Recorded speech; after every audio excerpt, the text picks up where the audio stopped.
Back to The Price of Business. I am your host, Kevin Price, talking to you about you and your business. Lindsey Graham is announcing has announced this week, that he's going to run for president of the United States. I wrote about this. My friends over at Huffington Post, for my column there, they chose not to run it. Not sure why. I guess, they could be in the bath with Lindsey Graham. But they like guys like him. They like guys like him and John McCain, because they know that in the end, they don't have a prayer. And so anything they can do to support Republicans like that, independents, it's they're all over it. And so I guess my critical piece on him wasn't going to fly very far. But Lindsey Graham is laughable. I'm in shock that, he's even seriously considering doing it. I guess he's seriously considering doing it because he's at the point of his career after serving 8 years in the House, 12 years in the Senate. By the way, never writing a single email in either one of those offices, he said recently. Critical of Hillary Clinton, I guess because she can. Boy, can she. But she just can't keep him. You just can't keep up with him, yeah. The guy, is probably at a point where he either moves up or moves out, which I would prefer him to do the latter rather than the former. But he's got to give it a shot. These guys have to get it out of their system because they have such a huge ego. And so they're going to do it. But kind of setting the stage was an interesting commentary and some excerpts, and later an interview with Lindsey Graham done with Robin Meade over there at Headline News. And Sigmund Kramer, my producer, he has that. So Senator Lindsey Graham was caught on tape joking that white men in male-only clubs will do great if he's president. He was at an all-male club in South Carolina earlier this month. I've tried to help you with your tax status. I'm sorry the government's so up. If I get to be president, white men who are in male-only clubs are going to do great in my presidency. We got any Presbyterians here? Yeah, good predestined. We got any Baptists?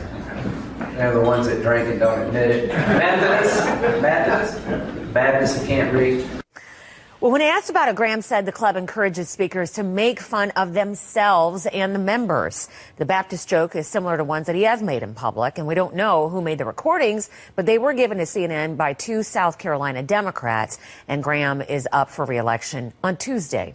That's interesting. And by the way, he, of course, won that election. That was a while back. But it kind of says something, I think, a little bit about the sentiments, the temperament. How in the world is he going to do outside the Carolinas with that kind of attitude?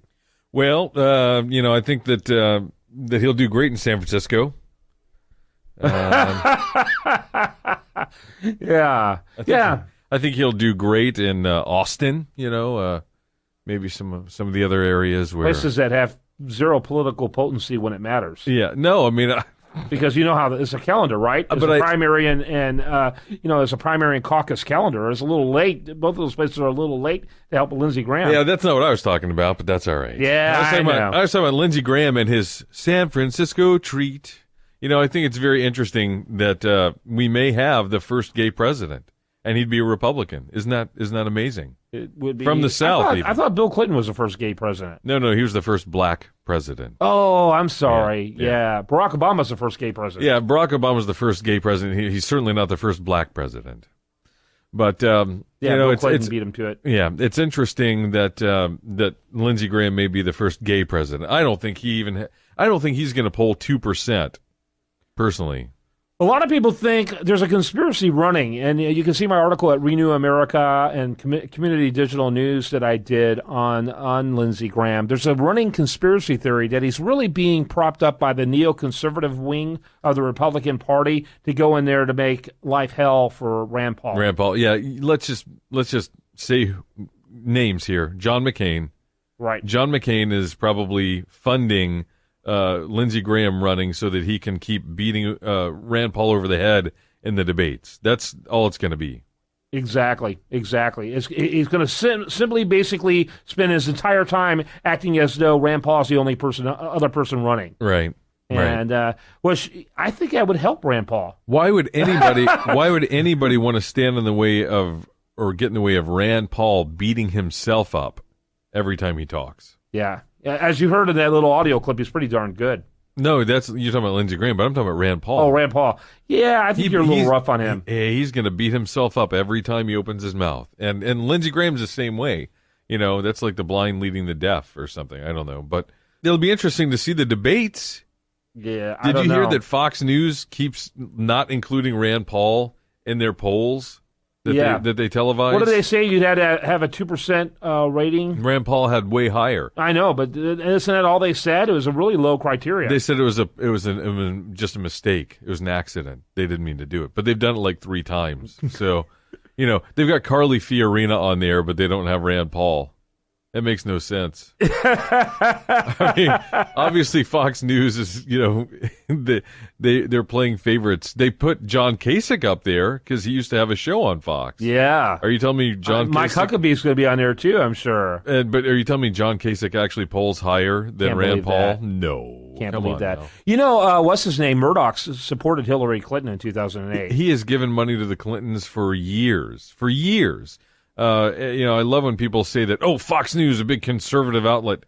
Folks, Rupert Murdoch likes making money. Yeah, okay. He's just smart. He's a capitalist. That's all he is. I wrote one of my very first articles in the Huffington Post was why, CNN and HLN, both entities of CNN, combined don't have the ratings of Fox. They're like half of the ratings of Fox. And the reason why the stupidity of that is that they have the exact same demographic audience based on their messaging. Right, they're cannibalizing their audience. Just to let HLN, which doesn't have nearly the reach, have a conservative format, just to make money. That shows you how ideological and how anti-capitalist these guys are. Anyone who owns CNN stock is obviously a socialist. Well, they're obviously not very bright. Or very stupid. Which would you prefer to be? They're ideologues. Here's the difference. But that includes their stockholders. They have to be too. You were talking, well, absolutely. But you were talking about not you, Bob Schieffer over the weekend. He's retiring from CBS, and he was talking about how mistakes were made and this and that.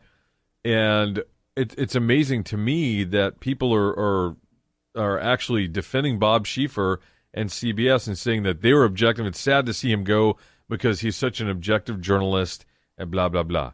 Listen, Bob Schieffer was just like Dan Rather. I mean, yeah, he's been there for 40-something years, but he had an ideological bent.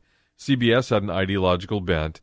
They wouldn't cover stories, that were covered on Fox because they didn't, go with their own ideological, which was leftist or liberal agenda. Yeah, it just amazes me that all these guys are leftist or liberal, and then people are saying that Fox News somehow, Rupert Murdoch is a big bad guy because of Fox News. It's ridiculous. It's Fox News against everybody else. Everyone else is on the left. Fox News is not. But you know what? Here's the funny thing. Fox News is not because of ideology, because Rupert Murdoch is a liberal. Right. They're not because of free market, capitalism. Right. Entrepreneurial spirit. He wants to make money off of it. They, like CBS and everybody else, are left because of their ideology. That's right. And that's what's more frustrating. I'd almost respect it more if it was because they see a money-making potential. Clearly, CNN doesn't care. Because, again, if they did, they would have only 2 major entities like that. They would have one with one editorial approach and the other with a different one. Did you hear that Al Jazeera America is beating them? HLN?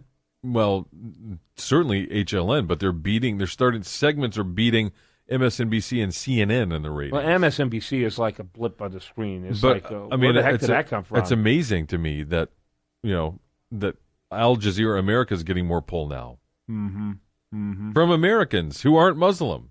Speaking of MSNBC, which is an NBC entity, right? Brian Williams is. They're talking about him never coming back now.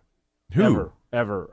High level. The chairman of. When did that happen? Over the weekend, they're trying to come up with. I think a position they're calling anchor at large position for him, which means he'll never sit in the anchor chair again. The last person to have that position, by the way, was Ann Curry after she left the Today Show. You saw what that did for her career. Yeah, but I thought that they were actually trying to find a place for him to bring him in.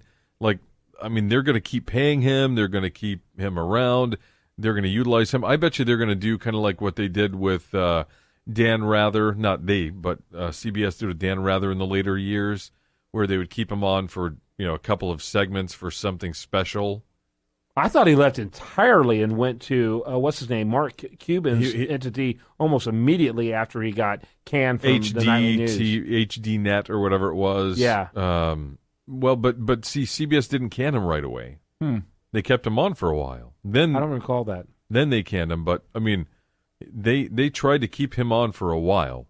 I wish they had canned him right away. That would have been at least something of principle and honor. But when these guys do things like lie for a long time, over and over again, and they just have to figure out a way to keep them around, what does that say about the organization? Right. That's supposed to be... What business are they actually in? A legitimate news organization. And, oh, by the way, somebody said that Fox was a state-run propaganda. I'm like, who are you what kidding? What state are you talking about?